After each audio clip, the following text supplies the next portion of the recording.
Friends, आप सबका स्वागत है आपके अपने यूट्यूब चैनल फार्मा एमसीक्यू में। तो देखो बच्चों, बहुत ही बड़ी अपडेट है। देखो काफ़ी बम्पर वैकेंसी आपको जो है सेंट्रल गवर्नमेंट की देखने को मिल रही है ना। तो एम्स में डिफरेंट एम्स में देखिए अभी जो है एम्स सीआरई है ना, तो ये जो है आपका कॉमन रिक्रूटमेंट एग्जामिनेशन होगा। इसके अंडर जो जो वैकेंसीज है वो सारा हम इसमें डिस्कस करेंगे। काफ़ी अच्छी अपॉर्चुनिटी, तो मैंने आपसे कहा था कि इस 2025 में हमने अपनी जो है जॉब लेनी है, तो उसके लिए आपके पास देखो वैकेंसीज की भरमार है। देखो वैकेंसीज मैंने कहा था बहुत ज़्यादा है। आप वैकेंसी की टेंशन ना लो, आपने सिर्फ और सिर्फ पढ़ के अपनी एक जॉब लेनी है ना।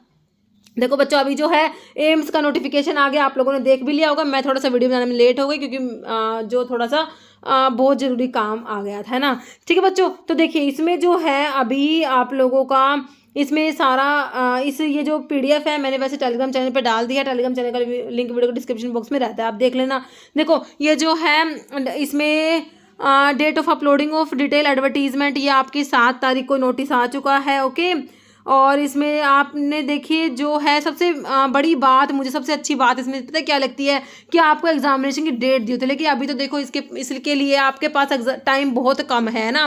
मतलब कि क्या ही टाइम बताए कि मतलब इतना टाइम तो हमें रिवीजन में लगता है। हमारा सिलेबस इतना वास्ट होता है ना कि ये टाइम तो सिर्फ रिवीजन का है हमारा, ठीक है। लेकिन जो है हम तो पढ़ रहे थे, हमने रेलवे अभी जो है हम रेलवे के लिए प्रेपरेशन कर ही रहे थे।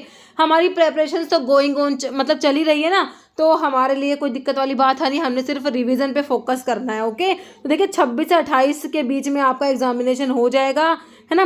बाकी इसमें देख लो कि एप्लीकेशन फॉर्म के लिए आपको ये 11/2 से date of issue of application form for acceptance to appear in the examination, ठीक है। तो ये सारा जो है ये ऑनलाइन रजिस्ट्रेशन जो है ये स्टार्ट हो चुके हैं 7 जनवरी से, ठीक है। तो सारी आप डेट्स इसमें अच्छे से पढ़ लेना, है ना। सबसे मेन है कि आपको आपका एग्जामिनेशन 26 फरवरी से 28 फरवरी के बीच में होना है। तो आपके पास एग्जाम की डेट है बच्चों, उसको लेके आपने उसके अकॉर्डिंगली अपना सेट करना है, प्रिपेयर करना है बच्चों के। तो 26 से 28 फरवरी के बीच हमारा पेपर होने वाला है। और बच्चों इसमें देखो आपके एम्स की वैकेंसी इंक्लूड है बच्चों, आपकी जो है ESIC की वैकेंसी, मेरे बच्चे वेट कर रहे थे ESIC की बहुत सारी वैकेंसीज, मतलब कि इसमें आपकी लगभग 150 से ज़्यादा ही टोटल जो है वैकेंसीज, बहुत ज़्यादा वैकेंसीज अभी हम देख लेंगे इसमें आगे सारा कुछ। देखो इसमें नंबर दिए हुए कौन से पेज पे क्या चीज़ें लिखी हुई हैं।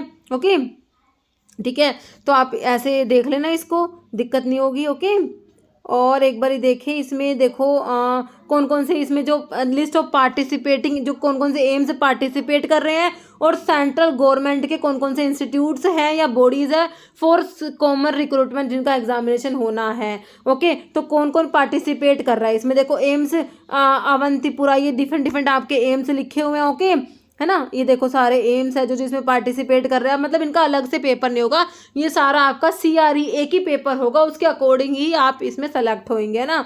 तो ये सारे एम्स पटना, सारे रायबरेली, रायपुर, सारे एम्स हैं। और उसके बाद देखो आपके जो है ये है Atal Bihari Vajpayee Institute of Medical Science and doctor Ram Manohar Lohia Hospital New Delhi, है ना। इनका अलग से आता था, अभी ये भी इसी में इंक्लूड हो चुके हैं। तो देखिए AIIMS central armed police force institute of Medical science, ये भी इसी में है। ESIC, हमारा जो ESIC की वैकेंसी भी इसी के अंडर आ गई है बच्चों, ठीक है। तो ESIC के अलग से वैकेंसी नहीं है, अभी ESIC भी इसी में इंक्लूड हो गया। आप इसको ESIC की वैकेंसी भी बोल सकते हो। Okay, regional institute of Medical science, देखिए डिफरेंट जितने बहुत सारे इंस्टीट्यूट्स हैं जिनके अंडर इसमें देखो ये देखो सफदरजंग हॉस्पिटल जो इसमें इंक्लूड है। ओके, ये सारे हैं इसमें Indian council of medical research ICMR। Okay, तो ये सारी इसमें जो है मतलब इन सब में हमारी वैकेंसीज है। और पेपर जो है ये एक ही होगा इन सब का, जो जिसे CRE नाम दिया गया, कॉमन रिक्रूटमेंट एग्जामिनेशन।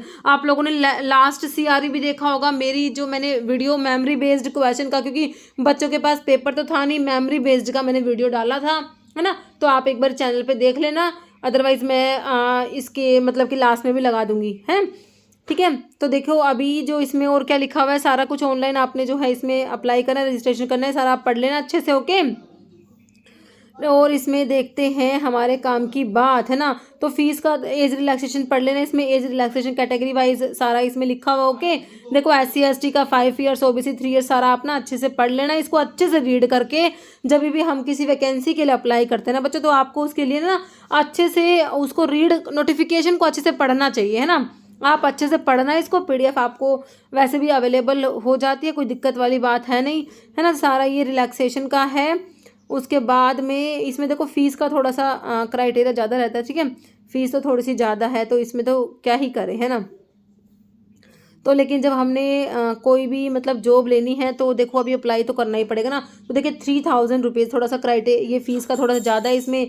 बाकी SC ST इन सब के लिए 2400 है। फिर ये PWD वालों के लिए एग्जाम्प्टेड है ना, तो थोड़ा सा फीस का तो है थोड़ा सा इशू, बट क्या ही कर सकते हो ना, ठीक है। तो इसमें देख लो अभी ये सारा कुछ इसमें लिखा हुआ है, ठीक है। फिर डेट ऑफ एग्जामिनेशन देखो, है ना। अभी हमने देखा था कि 24 से 26 के बीच में होना है। In general CBT is plan to be conducted between 26 से 28 के बीच में पड़ा था ना, 26 से 28 के बीच में टेंटेटिवली एग्जामिनेशन डेट है। और देखो मोस्ट प्रोबेबली ना एग्जामिनेशन हो भी जाएगा इसके बीच में, बच्चों हो जाता है, क्योंकि ऐसे ही हुआ था पहले भी, है ना। However AIIMS reserve the right to conduct examination in any mode CBT और return test at any other time with 10 days advance notice of date and mode, ठीक है। तो आपका जो है 26 से 28 के बीच में आपने एग्जाम का ध्यान रखना है कि होने वाला एग्जामिनेशन सेंटर का लिखा हुआ है इसमें।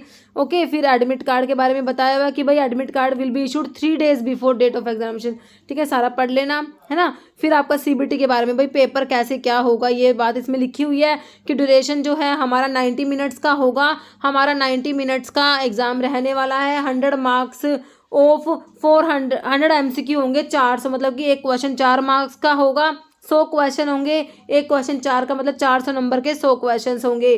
4 MCQ बेस्ड होंगे, ठीक है। ईच कैरी फॉर्म, ठीक है। 25 जो MCQ आपके general knowledge, aptitude, knowledge of computer, और 75 आपके जो है फार्मेसी के रिलेटेड होंगे। Okay, syllabus will be in accordance with education qualification experience as mention in the advertisement as applicable. Okay, question paper देखो विल बी डिवाइडेड 5 सेक्शंस होंगे ना, each of 18 minutes के 5 सेक्शन होने वाले हैं। Where each section will contain 20 questions, है ना।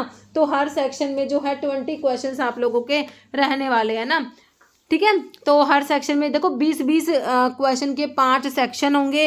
Each section will appear 1 by 1। जब पेपर में ना एक के बाद एक सेक्शन आएगा तो आपको एक सेक्शन को कंप्लीट करके दूसरे सेक्शन में जाना पड़ेगा, है ना। ऐसा नहीं होता कि भाई आपने उसको अभी कंप्लीट नहीं करा आप दूसरे में जाओगे। आप इसमें ना थोड़ा टाइम मैनेज का बहुत हिसाब रखना पड़ता है, हमें इस टाइप से पेपर होते हैं। वैसे आप लोगों ने पेपर दे भी रखे होंगे पहले, तो आपको पता होगा इसमें टाइम मैनेजमेंट बहुत ही इंपॉर्टेंट रोल प्ले करता है। Okay, each section will appear 1 by 1 during the 90 minutes duration at one time only. Access to visible active part to view answer will be disabled after lapse of time duration, ठीक है। तो time duration होगा उतने ही minute के लिए वो section रहेगा, उसके बाद वो ऑटोमेटिकली सबमिट हो जाएगा। ओके, तो मतलब कि थोड़ा सा इसको अच्छे से देखना पड़ेगा। भाई ऐसा नहीं है कि आप एक ही क्वेश्चन को लेके बैठे हुए हैं ना, तो टाइम ड्यूरेशन है भाई इस सेक्शन के लिए आपको इतना ही टाइम मिल रहा है ना। 5 सेक्शन है तो एक सेक्शन में इतना ही टाइम मिलेगा, ऐसा इसमें रहेगा। तो थोड़ा सा इसमें टाइम मैनेजमेंट करके आपको चलना पड़ेगा, है ना। तो ये सारा अच्छे से आप पढ़ लेना, सारा कुछ इसमें अच्छे से ना एक एक बात क्लियरली आपको बताई गई है ना। तो ये सारा आप पढ़ लेना। क्वालिफाइंग एंड अदर क्राइटेरिया लिखा हुआ है। फिर इसमें जो है हमारे वैकेंसीज डिफरेंट जो है वो लिखी हुई हैं, वो और एक बारी हम इसमें पढ़ लेते हैं ना, कौन कौन सी कितनी हमारी वैकेंसीज रहने वाली हैं बच्चों। एक बार pharma chemist chemical examination pharmacy, देखो एम्स में जो वैकेंसी होती है फार्मा केमिस्ट की आती है ना, chemical examination. Pharmacist grade 2 dispensing attendant, ये फार्मासिस्ट एलोपैथी, ये सारी आपकी वैकेंसीज रहने वाली है। देखो फार्मेसी अटेंडेंट की एम्स पटना में देखो इसमें वैकेंसीज दे रखी है आपको। तो इन सब का ना जो एज का क्राइटेरिया भी थोड़ा सा वेरी करेगा। ESIC में अलग है क्राइटेरिया, है ना, एम्स में थोड़ा सा अलग है। देखो इसमें एज लिमिट 21 से 27 ईयर्स लिखी हुई है डिस्पेंसिंग अटेंडेंट के लिए एम्स पटना में, है ना। डिप्लोमा वाले जो है एलिजिबल है इसके लिए, diploma in pharmacy. Okay, registered pharmacist तो आपको होना ही चाहिए इसमें। फिर फार्मा केमिस्ट केमिकल एग्जामिनेशन की एम्स रायपुर में वैकेंसी है। एज का क्राइटेरिया सेम है, बाकी डिप्लोमा वाले एलिजिबल रजिस्टर्ड फार्मासिस्ट होने चाहिए। फार्मासिस्ट की है एम्स अवंतीपुरा में, एज का 21 से 27 ईयर, बाकी इसमें क्वालिफिकेशन देख लो, ठीक है। तो ये लगभग इसमें सेम है, डिप्लोमा वाले और जो है आपके B फार्मा वाले, प्लस आप रजिस्टर्ड फार्मासिस्ट होने चाहिए, है ना। तो तो एम्स में ये देखो आपके बिलासपुर में फार्मासिस्ट की, एम्स न्यू दिल्ली में फार्मासिस्ट की, इसमें देखो एज का क्राइटेरिया अलग है, 18 से 30 ईयर्स तक आपका है इसमें। ओके, बाकी डिप्लोमा और रजिस्टर्ड फार्मासिस्ट, ओके, ये सब आपका है इसमें। फार्मासिस्ट की देखो इसमें भी 18 से 30 ईयर्स दिया हुआ है, ठीक है। तो ये सारी ना आप अच्छे से देखो, ये फार्मासिस्ट की इसमें बिटवीन 18 एंड 25 ईयर्स इसमें मांगा हुआ है, जो ये Vardhman Mahavir medical college and Safdarjung hospital के लिए है। फिर फार्मासिस्ट एलोपैथी देखो आपकी ESIC की बच्चों, इसमें देखो आपका 32 ईयर्स, नॉट एक्सीडिंग 32 ईयर्स है ना, तो 32 साल तक की अगर आपकी है, बाकी आपको रिलैक्सेशन कैटेगरी वाइज मिल जाता है ना। तो इसमें देखो डिग्री इन फार्मेसी या senior secondary with diploma in pharmacy from recognised institute and qualified होने चाहिए, आप रजिस्टर्ड फार्मासिस्ट होने चाहिए, है ना। B pharma D pharma plus registered pharmacist तो आपको होना ही चाहिए। किसी भी गवर्नमेंट फार्मासिस्ट एग्जाम के लिए अप्लाई करो ना बच्चों, तो आपको रजिस्ट्रेशन आपका होना चाहिए, आप रजिस्टर्ड फार्मासिस्ट होने चाहिए। ओके, ESIC में काफ़ी अच्छी है बच्चों, देखो ये देखो ESIC जो है असम में, इसमें भी सेम आपका क्राइटेरिया है, सेम जो है आपको एजुकेशन क्वालिफिकेशन है। फिर ये ESIC बिहार देखिए, चंडीगढ़, तो बहुत से बच्चे कह रहे थे, बिहार के बच्चे कह रहे थे मैडम वैकेंसी है ना, बहुत से डिफरेंट, तो अभी देखो वैकेंसीज़ की भरमार है ना, वैकेंसीज आ चुकी है। आपने सिर्फ और सिर्फ क्या करें, देखो आपके डिफरेंट देखो अभी ESIC बिहार, चंडीगढ़ है, ये छत्तीसगढ़ है, ESIC Delhi, ESIC Jammu and Kashmir, ESIC Jharkhand, ESIC Karnataka, है ना, डिफरेंट आपके सारे ESIC में। तो ESIC में बहुत ही अच्छी इसमें ज़्यादा वैकेंसीज है आप लोगों के ना। फिर एम्स जोधपुर में फार्मासिस्ट ग्रेड 2 की, भोपाल में, पटना में, देखिए सारी आप अच्छे से चेक कर लेना बच्चों, ठीक है। तो बहुत ही अच्छी जो है हमारे पास अपॉर्चुनिटी है, काफ़ी अच्छी वैकेंसीज है इसमें, है ना। तो अभी जो है आप लोग करना क्या, आप लोगों ने, हाँ, हमने जो है हमारा जो मोबाइल एप्लीकेशन है फार्मा MCQ की मोबाइल ऐप को आपने करना क्या है, डाउनलोड कर लीजिएगा। ओके, तो वहाँ पर इसका जो है क्रैश कोर्स हमने स्टार्ट किया है। ओके, जो आपका एम्स का CRE होने वाला है, इसके लिए क्रैश कोर्स हमने स्टार्ट किया है, तो आप वो क्रैश कोर्स जो है ज्वाइन कर सकते हो। ओके, तो उससे है कम समय में आपकी काफ़ी अच्छी प्रिपरेशन होने वाली है। अगर क्योंकि अभी हमारे पास टाइम तो है नहीं, है ना, टाइम तो देखो बच्चों हमारे पास सिर्फ और सिर्फ देखो 26 से 28 फरवरी के बीच आपका एग्जामिनेशन होना है, तो इसके लिए आपके पास टाइम बहुत कम है। इतने कम टाइम में जो है आपके लिए क्रैश कोर्स मैंने निकाला है, ठीक है। तो फार्मा MCQ की जो आप लोगों की ऐप है ना, अगर डाउनलोड नहीं करा है तो प्ले स्टोर से डाउनलोड कर लेना, अदरवाइज वीडियो को डिस्क्रिप्शन बॉक्स में आपकी लिंक है, जहां पर आपको जो है इसका क्रैश कोर्स है वो आप ज्वाइन कर सकते हो। इससे आपकी बेहतरीन प्रिपरेशन हो जाएगी। बाकी आपको यूट्यूब पे जो है मैं बहुत सारे MCQs वैसे मैंने प्रोवाइड करे भी हुआ है, बहुत बिल्कुल फ्री ऑफ कॉस्ट आपको इतना मटेरियल दे रखा है ना कि आप मतलब उससे बहुत बड़े तरीके से प्रिपरेशन कर सकते हो, है ना। और भी मैं इसके लिए बहुत ही अच्छे MCQs लेके आऊँगी आपके एम्स CRE के लिए, है ना। तो अभी चैनल पे भी आप जुड़े रहिएगा और एप्लीकेशन को भी डाउनलोड कर लीजिएगा बच्चों। ओके, तो बाकी इसके बारे में और फर्दर जो बातें हैं वो हम नेक्स्ट वीडियो में कर लेंगे। कितनी क्या वैकेंसी, देखो डिस्पेंसिंग अटेंडेंट, देखो एम्स पटना में जो है आपकी, देखो इसमें जो है आप लोगों की युवा 1 वैकेंसी है इसमें टोटल, है ना। फिर आपकी फार्मा केमिस्ट केमिकल एग्जामिनर की 1 है, फार्मासिस्ट की देखो 6 वैकेंसी है। फिर ये फार्मासिस्ट की यहाँ पर देखो 2 वैकेंसी है। ये एम्स न्यू दिल्ली में 16 वैकेंसी है देखो फार्मासिस्ट की। ये CAPFIMS में 6 है फार्मासिस्ट की। यहाँ पर देखो ये टोटल 3 वैकेंसी है।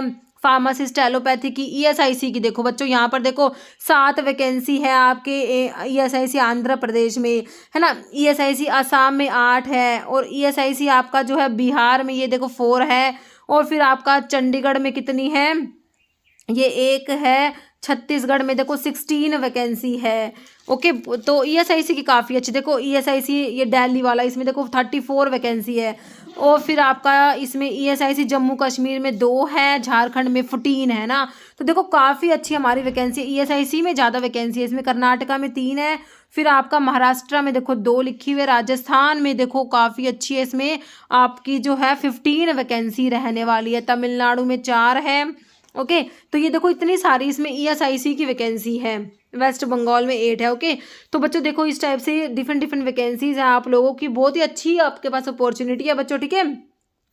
तो इसके लिए आपने अप्लाई कर देना और प्रिपरेशन जो है जोरों शोरों से तैयारी शुरू कर दो अच्छे से, है ना। ठीक है बच्चों, तो मिलते हैं आप लोगों से नेक्स्ट वीडियो में। ओके।